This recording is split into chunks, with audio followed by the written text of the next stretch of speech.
We've done a considerable amount of DNA testing with family tree DNA. We do a multitude of things. We connect people both genealogically and anthropologically to their ancestors. We're also able to determine someone's deeper ancestry, what we call their anthrogenealogical information. And what that does is that tracks the individual back not hundreds of years as we do in genealogy, but thousands or tens of thousands of years. Chief Sitting Owl's blood was tested along with the blood of 89 other members of the Central Band of Cherokee for assignment into what's called a haplogroup, or group of people with a common DNA sequence. Jewish people typically fall into one of 4 haplogroups. Jewish people typically fall into one of 4 haplogroups.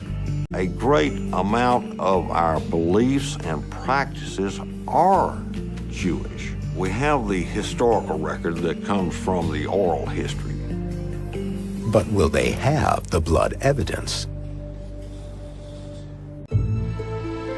Another stone with a mysterious, seemingly Hebrew inscription was found here, along the Bat Creek in eastern Tennessee. Some say the inscription translates to "For Judea," a reference to ancient Israel.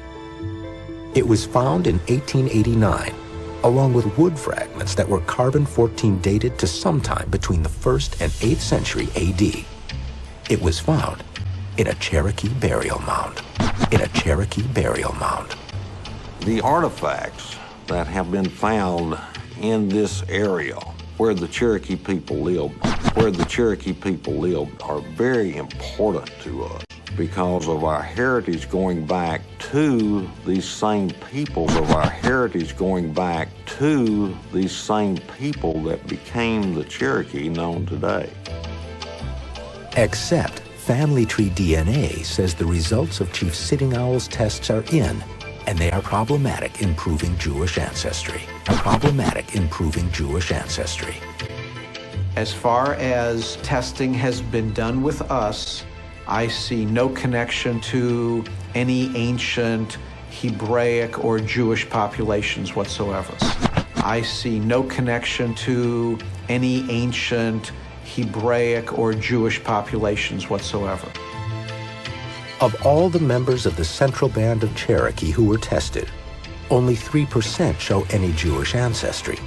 Not enough to prove an ancient Hebrew heritage for the people in Chief Sitting Owl's tribe. Will we ever find the full-blood line of the Cherokee people? Yes. Chief Sitting Owl's tribe only represents what he says is a small number of Cherokee, less than 1%. The Central Band itself is not one of the 3 federally recognized tribes of Cherokee. Although the Bureau of Indian Affairs openly acknowledges there are many people with Cherokee ancestry that's hard to trace.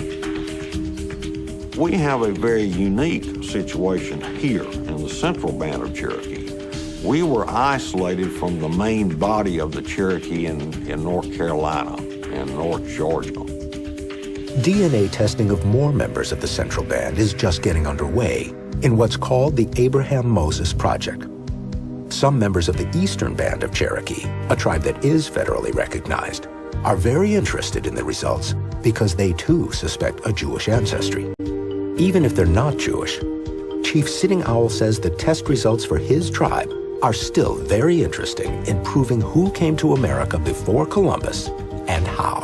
Our Cherokee DNA project has proven that the Cherokee did not come across the Bering Sea. 94% of those tested in the Central Band showed European ancestry going back thousands of years. Exactly how far back is unknown. That could mean they aren't Cherokee at all. It could also mean they mixed heavily with white settlers in the New World. Or it could mean they are descendants of Europeans who were here even before Paleo-Indians crossed the Bering Strait.